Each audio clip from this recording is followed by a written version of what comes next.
You know, when you see that police report of this so-called armed robbery that Jimmy was accused of, and you see where it is actually documented in the police report that they need to do more investigation, that they need to follow up because there are inconsistencies in this accuser's story.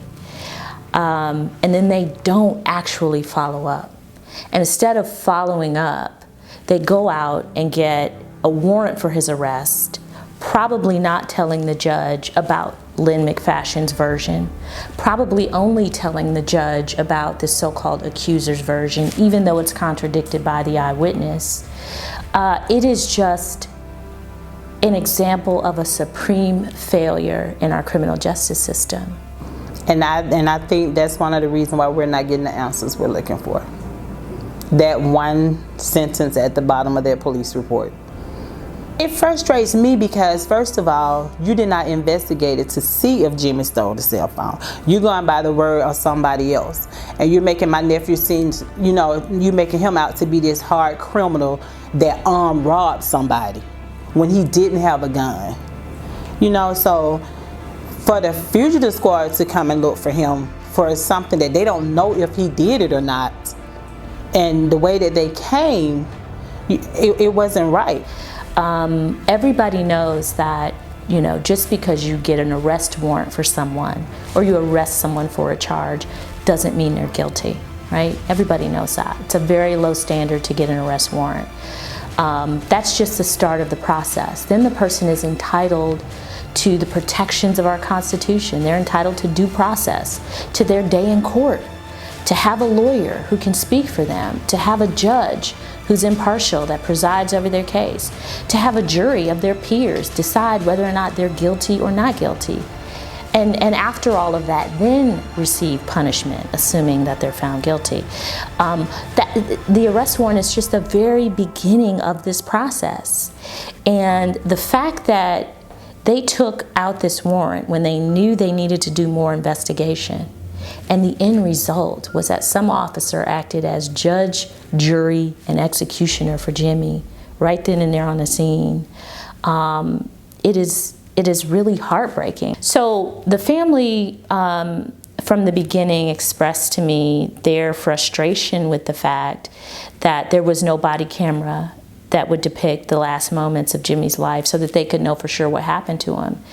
It was their understanding that APD had body cameras, that their officers were supposed to be fitted with body cameras, and they couldn't understand why, if it was APD's policy to have officers wearing body cameras, why there was no footage of what happened to Jimmy. So that was the question that we were sort of grappling with in the beginning.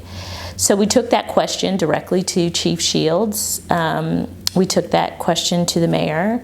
We presented them with letters basically asking for a meeting for them to meet with the family and presenting these questions. One, was he wearing, the officer who killed Jimmy, was he wearing a body camera? Two, was it activated? And three, can we see it? If he wasn't wearing a body camera, why was he not wearing a body camera? And so those were our questions, and we persisted in, you know, speaking publicly about that. There were several news interviews where the family expressed their concern about this body camera issue, their desire to see camera footage, and if there wasn't any camera footage, to know why this officer wasn't wearing it. And so that eventually culminated in a meeting with the mayor and the police chief in my office, where they were, you know, gracious enough to come by after some considerable pressure. I would like to thank you all for being here, especially since I know that all right.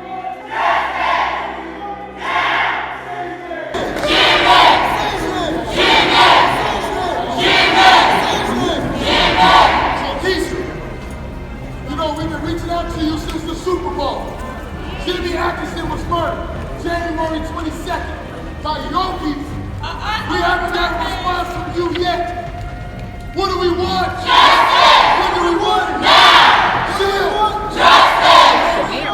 Unfortunately, the investigation is being handled by the FBI, but what Chief Shields And I thank Chief Shields for facilitating the meeting with the family. I and Chief Shields profusely apologize for not meeting sooner, because it is a part of an active investigation. But what I will share with you, what I share with the family, is that in any way, if our actions or inactions in not meeting with them sooner has caused them any additional grief, then that is the absolute last thing that I would want to do to any family. It was a private meeting. No, let her let me talk. No, she's not telling you right. No, she's not telling you right. Atlanta City Council tried to give us 10 minutes as a family to speak.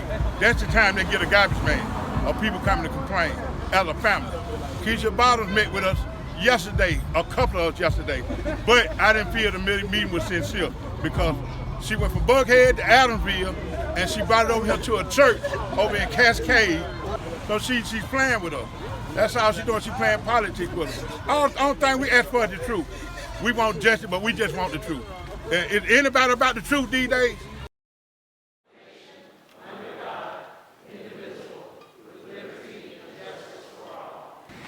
And as we pledge allegiance to the flag, what about the last few verses? Liberty and justice for all. How could it be justice for my son Jimmy? We've been waiting on justice January the 27th of this year. We our lawyers have tried to plead to come in for you to meet with us. NAACP has tried to talk to you to come to us, and yet you refuse it like everybody trying to hide, like my son's life ain't worth nothing. It's like we're fighting a giant. And after constantly being led this way and that way, and all the walls that continue to stay up and the doors that continue to be closed in our face, and people not supporting us and people not backing us up, and it's been a real tough challenge. Because here we've had all of this build up to the feds having our answers, the feds being the key, and then we get this meeting with the chief federal law enforcement person in this district, and he tells the family some information that they rely on, and then they learn that information is not accurate. So it was just disappointment all the way around, all over again for this family, because they felt like they were being jerked around. We're about to take the street. So I need for everybody to keep up the pace. We about to shut the streets down.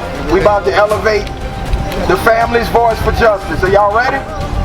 Hold the streets! Hold the streets! Hold the streets! Hold the streets! Hold the streets! Hold the streets! Hold the streets! Hold the streets! One of the reasons we were able to get attention on Jimmy's case came as a result of the work of the activists in this community who heard about his case, who started to dig in, who wanted to know more, who were investigating with us, who wanted to talk to the community, who were going out into the community, and who were willing to take very public, vocal stances on Jimmy's case and these issues, the issues of body cameras.